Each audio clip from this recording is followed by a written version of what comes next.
Ladies and gentlemen. Ladies and gentlemen, you're watching GEEKCASTER. Woo!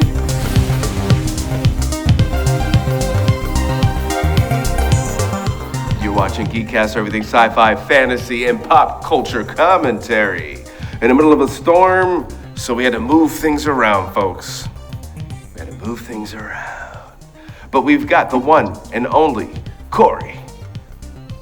And we've got the man of wisdom, the man about town, True. Y'all need to stop attributing wisdom to me, though. How you doing? And I'm Seven. And here we go. We're going to jump right in because so many things have happened in the last, I would say, 6 months. There have been so many things as far as the industry, as far as who's going to buy Warner Brothers or not. First of all, just to shock that Warner Brothers in our lifetime would even be sold is crazy. So we could almost start there with that. And of course, technology. AI became this thing where, you can do things, but you can't get any real emotions or there's no detail, and that has all changed in the last, eight weeks? Yeah. It's picking up speed. It's like, if not the last few months, it's definitely been within the last couple of weeks, but it can't convey emotion. This iteration, yeah. Wait till that next update is where we're at right now, at least. Well, No, you're not convinced, Corey?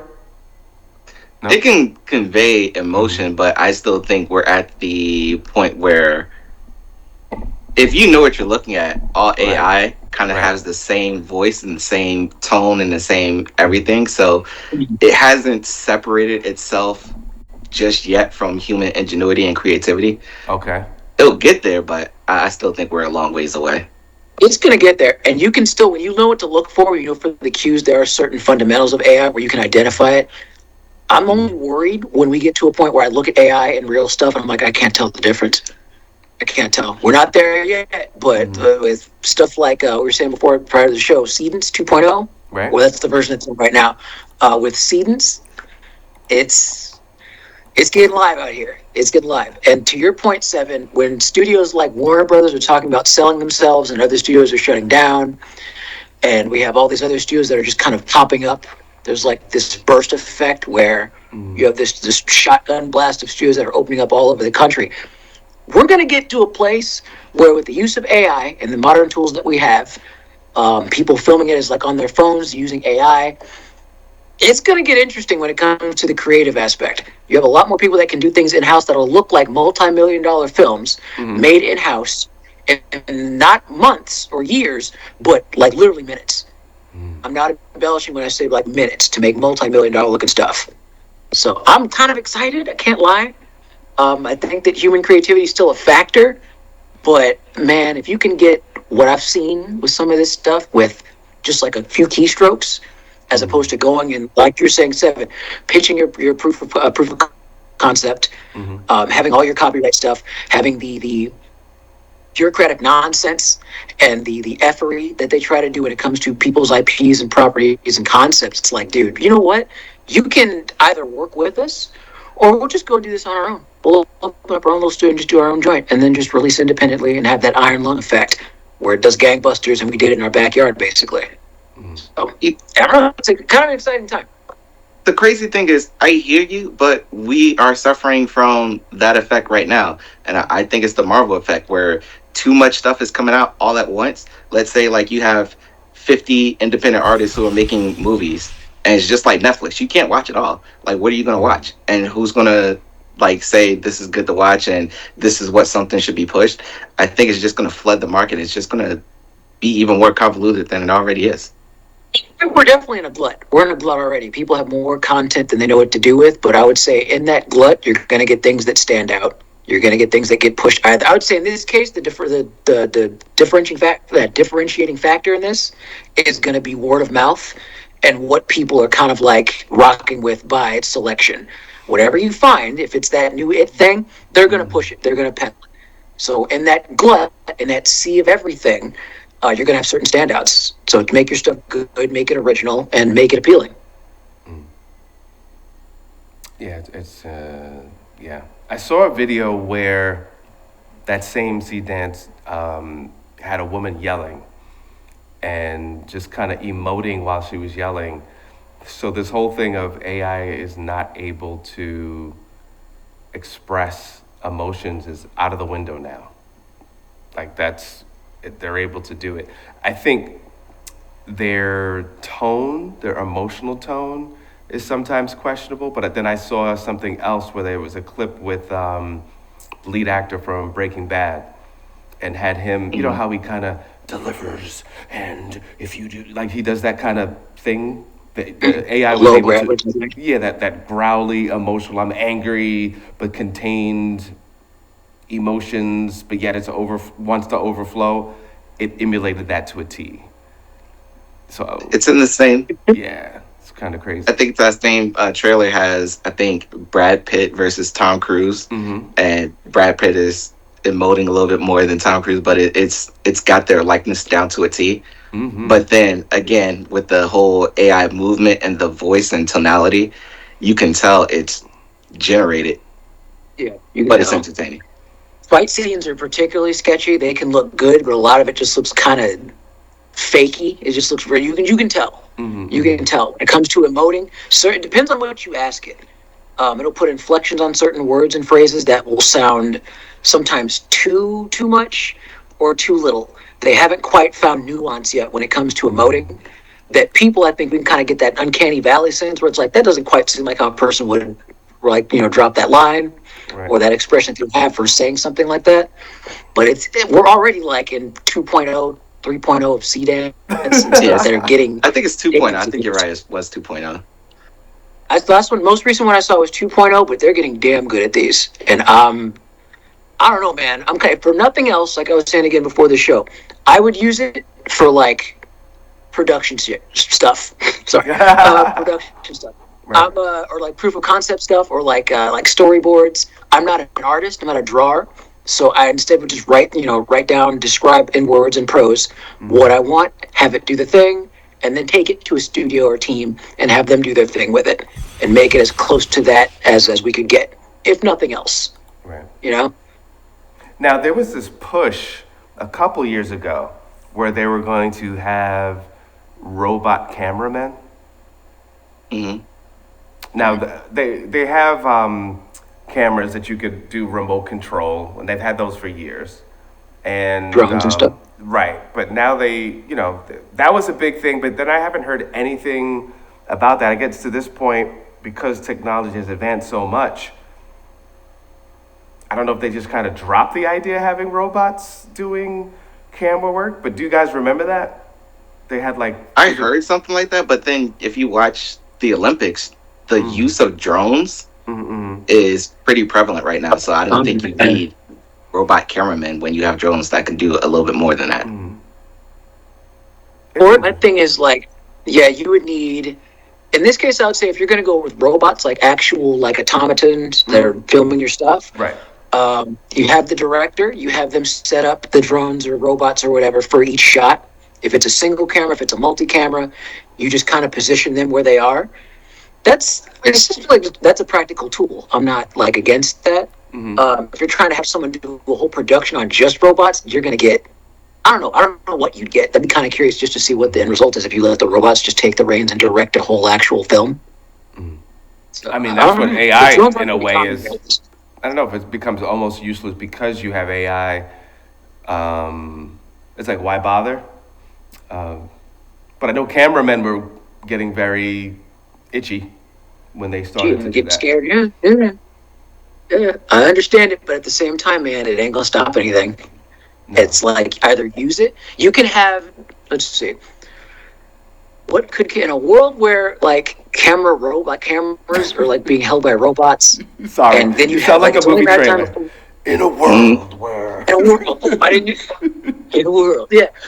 No, in that timeline where we have robots doing everything, Right. and it's like where do those guys then go? Where do the flesh and blood cameramen then go? Do they repair the robots? Do they make adjustments? Are they the ones that come in and fix something? If a robot films something wrong, does the human then come in and like adjust for it if they're not giving you something specific? But I don't know. I don't know. Yeah, I mean, It's kind of curious. years ago, I was interested in doing this steady cam operating thing, and I mean these ladies and men are making a lot of money, and they're only doing very short hours. One, it's a lot because they don't just have the camera; they have all this extra stuff that they have to have on their rig, so it is physically taxing. And I think that kind of inspired it. They're like, well, I'm paying this individual $800, $1,200 a day to shoot two scenes. A scene or two. Yeah. So they're Yeah. like, all right, well, if we have a robot, they're not going to get tired. We don't have to feed them. I mean, I get it. It's like all the same. Same thing with Amazon and all those big companies when they want to have people lift boxes and do things. I mean, it's the same kind of mentality, but I see because of technology, it was like, all right, well, let's push that to the side for now. AI, we don't need makeup, we don't need hair, makeup, we don't need extras, we don't need it just We don't need opened the up people. We just literally, yeah, we don't even need the people to go in there and really cast or anything. It's just right. prompt, insert, enter, and then you get the end result. So it's the Wild West out here, man. We're in It's different times. crazy. The times they are changing. I It's don't know. I crazy. still feel different than you guys. I kind of see the whole cameraman aspect, but again, Mm, you just make them drone pilots. Like you give them a mm, drone, they repair it. They don't have to carry the load. They can sit there and operate safely. They don't have to be on a rolling vehicle in case of accidents. It makes them safer. It's just how you use automation. And Yeah. like I said, you can see it a lot more now. And I think that's where we're going. We're not going to go back, mm. but again, you're still going to miss that human element if you make a 100% AI generated movie. You'll be able to tell, and people are probably going to be turned off. There are many people that will be turned off, but that refers to kind of my previous point where in that glut of it, if it is fully AI, because I'm not on board with full AI, because again, you can still tell. When we get to the point where we can't tell, then I'm like, oh man, oh crap. But I think it's still well enough to where if most of it was done by AI and we have a glut of it, it's picking out which are pretty much favored by the masses. If you have one that's like unique among the rest for whatever reason, that becomes the creme de la creme of that era. And then they're going to build off of that to make it a better version of that. And then we get to the point where you can't tell the difference. So it's going to happen. Like that human element will be there somewhere, but we're going to, I think, in the coming decades, the actual like labor that goes into it with your crews and stuff like that, that's going to be lessened. They're gonna jettison that as much as possible. It's going to cost a lot of jobs. I'm already foreseeing that, but again, it's going to happen anyway because these companies are all about saving money at the end of the day. Right. And at that point, the response is okay. Rather than using you big budget corporations that want to use like millions of dollars for this, we'll just make our own little in-house independent studio and use those same tools. I said this long time ago, a very long time ago. Um, in fact, this is when we first started the show. I said this, and you remember this, Drew. And if you hear anyone else saying it, they probably got it from me because I haven't heard anyone say this. I said that film and television is going to go the same way as the music industry. You remember? Yeah, I said I that. remember you saying something like that. Yep, I That saw was it. amazing. I said as technology grows, I didn't know obviously which tech, but I said I see it getting to the point it's going to go away the music industry. So will people still film traditionally? Yes. Will people still create and tell their stories? 100%. Sure. Will it reach people and mean anything? That's all questionable. And the same thing with music, right? Anyone could release a song tomorrow. Anyone could release an album tomorrow. The technology is there. You could basically record a whole album on your phone, your tablet, mix it. There's technology, there's things out there you could figure it out.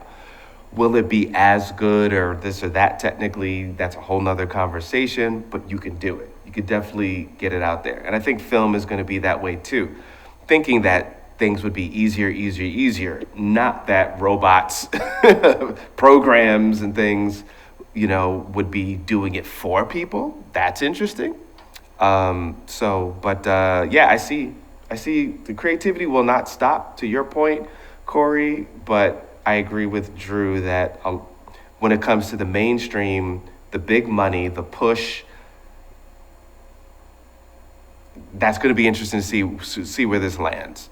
You know. So are you saying like before where everyone was like a 4 or 5 person kind of band group, live Mm. instruments, and you had everyone supported to make a show? Now you have a 1 person DJ, technician, and they can still put on a live show, but you still have that 1 person, you still have that human element. So I understand what you're saying, but I think the whole separation is if us three make a movie tomorrow, right? Hmm. And we all collaborate and we all voice and we all put our likeness in it, I think it'll be a lot better and a lot more received than something that's just generated by computer design. And I think you'll feel that and you'll be able to see it. And it will be a distinction. Well, Yeah. I agree with that Yeah. kind of. I think that where we're at, the three of us could do a whole film. Versus, we could do a blockbuster film, three people or 1 person in a room could do a blockbuster film, versus having a army of 300 people. Remember when Pixar, the credits, it was like Yeah. it just went That on for wall of days. names. Right. Yeah, that's going to disappear in a minute. Like it. Yeah, mark my words on that. Though that's about to disappear. That human element, like Corey said, I'm going to piggyback off of that. Oh, It's sorry. still going to be there. Made by You still have to have Jeff. some. It's like it's Yeah, you have to just check the whole thing, and the credits will be like 3 seconds long. Like Um, older movies, like you see the credits in the beginning and then the movie just starts. and we're going to revert to that. I'm pretty sure whatever little opening credits, that'll be that, and then the movie Right. will just end when it's done because you saw all of them already. Everybody that was involved came at the beginning. So they're tools. I look at them as less as like active entities or like something that's going to replace the industry entirely. It's just tools that are being added to the industry, which will be run by people at the core of it. Hmm. They'll Yeah. still have concepts that come from people. They still have to punch in the prompt, if nothing else. Hmm. And I think that one day we'll get someone who's like a one-man director. He has like a staff of robots or whoever like that bare bones like team is. One person that does all the camera work, one person that does all the sets, and then it's like the robots that do the other actual legwork. Right. A few core folks, and the rest is just the tools that you have at your disposal. So interesting times. Yeah. Interesting times. I agree. I agree. So where does this play a role with all the studios? Because there's so many studios being built. A new one just announced this week. Another one in New Jersey. Everybody knows about the Netflix one, but there's like three or four more about to open up. Still in production. New York. We're still waiting for De Niro's. I think it's Robert De Niro's studio. Right? There's another Yeah. one in Brooklyn that is about to be some factory. They're turning into something.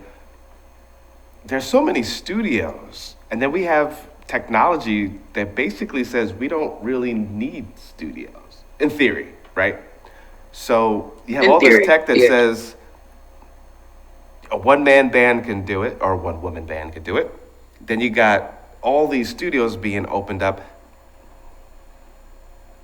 What do we believe? Are we going in both directions? I think I we're mean, going in both directions. sorry. Go ahead. Go ahead. I said I think we're going in both directions. Like Drew said, you still need someone to put in prompts to come up with the idea, the creativity, and you still need someone to double check it and make sure this is a product worth putting out into the market. And that kind of goes back to the whole Marvel saturation thing, where you have so many different labels and ideas that are coming out that it'll just flood the systems that I think a lot of people are going to miss the good ones. It potentially can miss a lot of good ones, and in that, again, it falls to the idea of in the the cavalcade of that kind of like storm of stuff that you get out. With all these studios coming out, it depends on what they produce and what stands out. And if they, most of them, I'm not wishing this or anything. Most of these studios that are coming out nowadays, within 5 to 10 years, they're either going to die off, they're going to find a foothold, or they're going to excel. And then we'll see what happens with those that, whatever the next, as crazy as it may sound, whoever the next Warner Brothers, the next Universal will be found in kind of like this culling game. Corey, you get that reference. This culling game that we're going to have, where you have a bunch of studios pop up. There's like this big boom of studios, and then they just kind of all just go to death match, and one by one fails, another one falls, and in that mess, you're going to have 5, 10, however many that you have that stand out and win. So it's pretty much that's what I think that is at this point. Things could change. Whatever the next game changer is, I have no idea, but I'm here for it. That's crazy. Because Drew, I could see that, and I could see whoever is the biggest kid on the block just buying the rest of them up. They're gonna get eaten. You're gonna have people that cannibalize themselves. People will branch off. It gets even crazier than that, because say you have a studio that gets started, you guys have a hit or 2 or 3, and there's a divide where that studio now has a subdivision, or someone branches off and makes another studio outside of that located someplace else. You're gonna have this like shotgun blast effect. So it just, again, it means more opportunities for people. That's why kind of to not necessarily negate Corey's previous point, when you have more studios open up, they have to be manned by people, because there's a core human element there. Okay. Right? So when another studio opens up, you're going to need someone to run it. You're going to need people to man it, or woman it, whatever you want to term you want to use. And then it's like, okay, well, from there, what do you guys produce? And can you guys, break that 5-10 year mark where you're making consistently good stuff? Right. And then what happens after that? We don't know. Right. So interesting times. It's the theme. I'm going with that one. Yeah, I can see that. And then, like, let's say Studio A is producing a lot more quality and quantity than Studio B and C. Studio B and C are probably going to get dissolved, and then they're just going to concentrate on A, and A is going to have a part 1 and part 2, and it's just going to keep going like that way. I can see that. Exactly. So that's just the nature of that beast. And there's another theory that someone checked out where they were saying, I think it's in Hollywood, Warner Brothers, Universal Studios, I think is already sold as far as the property. Yes, Universal Studios are already sold. Developers are doing things over there that at the end of the day, they're going to hold it, nothing's going to happen, and they're just going to flip it and turn it all to condos. So how much of this is a real estate game versus they really want to make films? The land game. Yeah, that's a factor too, because land is always kind of like that kind of topsy-turvy. It's a crazy environment, and people are always trying to buy and sell land because it's finite. But I think that's definitely, I'm not like a realtor. I have no idea how that market works, but I can see that being a thing. But like you made a point about this, not during the show, Seven, but just casually, we were just chopping it up, how space, what type of studio do you want? If you had a big, like, sound studio where there's, like, all kinds of room for sets and stuff, that's X amount of land. But if you have a smaller, like, you can even say like an office studio, an office size one, or like a loft or something where you could literally do just a green screen, a bathroom where you just have a green screen. Yeah, like a little but it's true. A dojo space. If you had like a martial arts studio, that's literally enough to have a film studio. Like at the gym, you could literally use that as your sound studio, and then have the green screen and whatever other productive tools that you have. You can just use that and just have that little that smaller space as your whole studio. I'm waiting for someone to do it in their car. I kind of disagree, because you need somewhere to put the operating system for your AI, because it's not going to run off of thin air. So you need somewhere to house. That's true. But Cor, at some point, your studio is going to be your phone. I said it's going to go the way of the music industry. I'm telling you. I saw it a long time, and I said, this is where it's going to go, and now it looks even more clear. There will always be the big dogs, all jokes aside. So, for instance, I just recorded a whole band in my recording studio. You can't do that in a little mini 5x2 bedroom. It's just, it's just, well, I can't say you can't, but it's a lot versus having the space to record a whole band. So I think there'll always be people, there'll always be productions that will need a very large space. But then going all the way to what Drew is talking about as far as technology, it's proved that right now we're all using laptops, correct? That's all. That's it. That's it. But again, it. remember the same thing. Like, let's just say GarageBand, right? Like, you have an Apple product, you're using GarageBand to make your music. There is somewhere that is housed all of the GarageBand software IP address. There's a lot of towers that are running GarageBand, even though you can use it.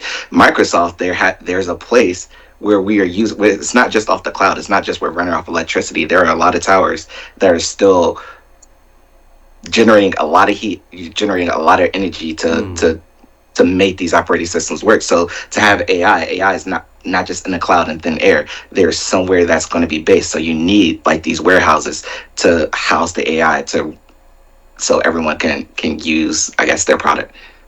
You need space for it, and that's going to be a lot of energy that's getting used. So we have to figure out how that would be mitigated and how that'd be used to where it's not completely jacking up the system. But we see it now. We have that. That's a problem already. They have places that shut down because there's just too much wattage and all that stuff. So it's like, all right, we have to figure out how to use. If there are all these studios, we have to kind of find a way to. You have X amount allocated to each studio to where it's not blowing stuff up. It can be done, but it's a matter of how big is the studio and how much are you housing in it. So you're still going to need space, and that's finite. So it's kind of like that's another factor.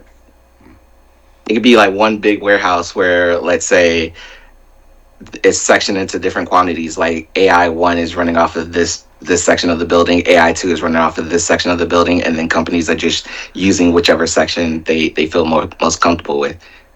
Maybe it could just be one giant warehouse and everyone's using the AI from that one location.